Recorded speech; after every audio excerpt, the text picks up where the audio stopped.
আসসালামু আলাইকুম এভরিওয়ান, আপনারা সবাই কেমন আছেন? আজ আপনাদের জন্য আমি আর একটা তরকারি নিয়ে চলে আসলাম। শিং মাছগুলো ভালো করে মশলা দিয়ে ভালো করে মিক্স করে তার ভিতরে এক এক করে পুঁই শাকগুলো দিয়ে দিলাম। তারপরে পুঁই শাকগুলো ভালোভাবে মাখাতে হবে। মেন স্বাদটাই হবে আপনাদের এই পুঁই শাক যতটা ভালো করে মাখাইতে পারবেন তার উপর নির্ভর করতেছে আপনাদের খাবারটা কতটা মজা হবে এবং সুস্বাদু হবে।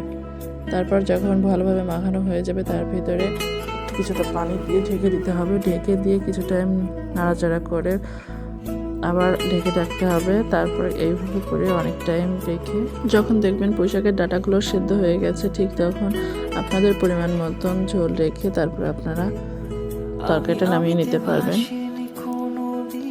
আর আপনারা চাইলে এইরকমভাবে একবার ট্রাই করে দেখতে পারেন, আপনাদের কাছে খুবই পছন্দ হবে। আর এর ভিতরে আমি কিছুটা ধনেপাতাও দিয়ে দিলাম।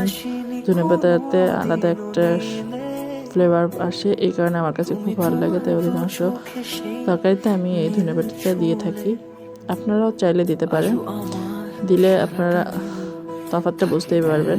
কার কার কাছে এরকম মাখানো তরকারি ভালো লাগে কমেন্ট করে জানাবেন। আমার কাছে তো মাখানো তরকারিগুলো খুবই ভালো মনে হয়, কারণ এতে সময় খুবই কম লাগে, খুব অল্প সময়ের ভিতরে রান্নাটা কমপ্লিট হয়ে যায়। আপনাদের কাছে যদি আমার এই ভিডিওগুলো ভালো লেগে থাকে তাহলে আমাকে একটা লাইক, কমেন্ট, শেয়ার করবেন এবং ফলো দিয়ে রাখবেন। আর ইউটিউব থেকে দেখে থাকলে আপনারা সাবস্ক্রাইব করে রাখবেন। ভালো থাকবেন সবাই, আল্লাহ হাফেজ।